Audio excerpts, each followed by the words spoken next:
homes, which puts age limit on visitors. This is something I feel really, really strongly about, and I want to understand it a bit more.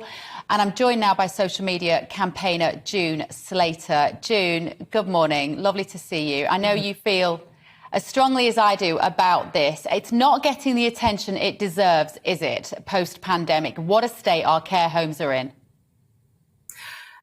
Considering the industry was already 140,000 carers short, I'm absolutely aghast that they had the nerve to sack 20,000.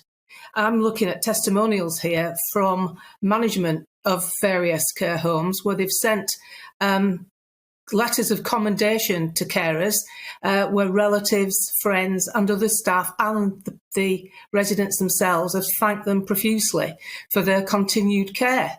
And these people are sacked and down the road. Now, you talk about government U-turns. I'm really anticipating that a government makes a U-turn on this, because I think a government that's making U-turns is a strong government, a government that's listening, that's accepting that it can't get all the things right. We are victims of them getting many things wrong for 2 years. So if Liz Truss is U-turning, let's hope Coffey can do the same.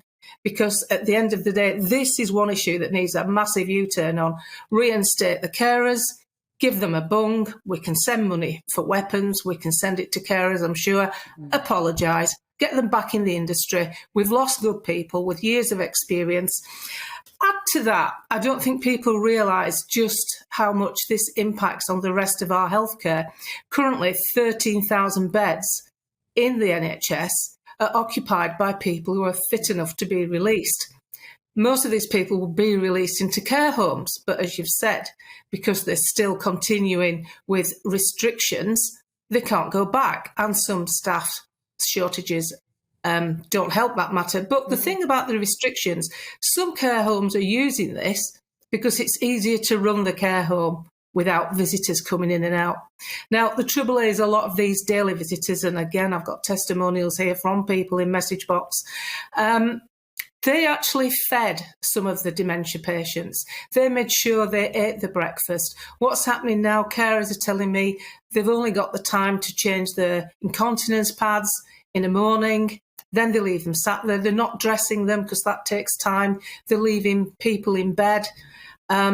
I've got a harrowing story of a man who went in for respite. Respite, that's a limited period. Sadly, we locked down and he was left there. He was in a wheelchair. His relatives used to get him out and support him to walk just to get his muscles moving, back in the chair, back into bed. He had a life. He watched the birds in the garden. He had his family visiting him. He was left so badly in a care home for months on end that when they went to see him, his legs were actually folded up underneath his knees. He couldn't even straighten them out. That's a care home understaffed. That's a care home suffering from rules they should be challenging, not accepting. And that's my gripe. I don't know about you, June, but I've never met a poor care home owner. Some of the richest people I know personally own care homes. They are very profitable businesses.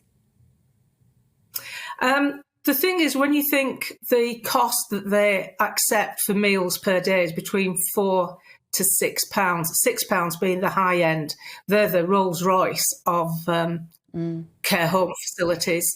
Where's the profit going? Let's make a bit less money. Let's treat this a bit more vocational. When you think that if you want to know how strongly the public feel about this, the Together Declaration that was responsible for bringing a halt to the mandate in the first place for the health workers, are bringing out a new campaign about the sacked care workers. We are not going to let this go. We, members of the public, are going to fight tooth and nail for yet another U-turn by the government to reinstate these good, decent people with years of experience who were left with their own lives in tatters, using food banks, unable to seek employment. Not everybody's happy about being sacked when they've done anything bad even. So when you've been sacked and you haven't done anything wrong, let's just retrack here to the drug agencies. Normally, the big pharmaceutical companies, let's just remember one thing about these industries. They are investment companies that happen to make drugs. So when we're following guidelines, remember that.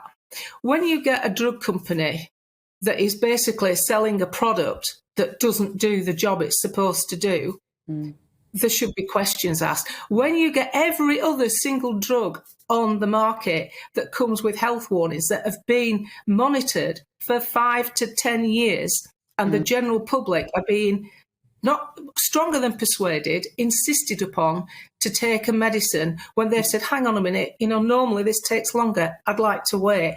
But do you think, June, sorry to interrupt you, but do you think those care home workers, young, a lot of them very young, who left because they didn't want to have the COVID vaccine because maybe they'd had COVID and they had natural immunity, they didn't want it, will they come back now? Or are they just feeling too demoralised and frankly insulted that they were having to do that?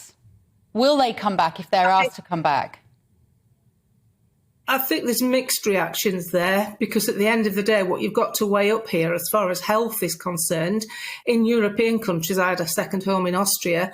If I was in Austria now, showing an antibody test for antibodies in my bloodstream, I wouldn't be asked to get the vaccine. Because as I spoke to my Austrian GP, he said you wouldn't need it because you'd already have protection. And we have to be careful that people don't end up with ADE, antibody dependent enhancement.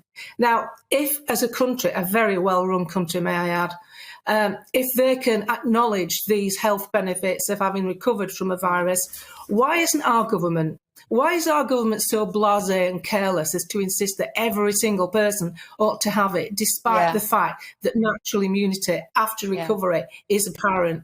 Well, it's certainly a topic in terms of care homes that seems to have been swept under the carpet and nobody seems to want to get these people back. We need them back, June Slater, don't we, in order to get the NHS moving. The knock-on effects of this are enormous. Thank you so much for your contribution. If you do want to get in touch with June, she's very busy on social media, particularly on Facebook. And as you hear, she hears from all sorts of families all the time about these particularly distressing stories.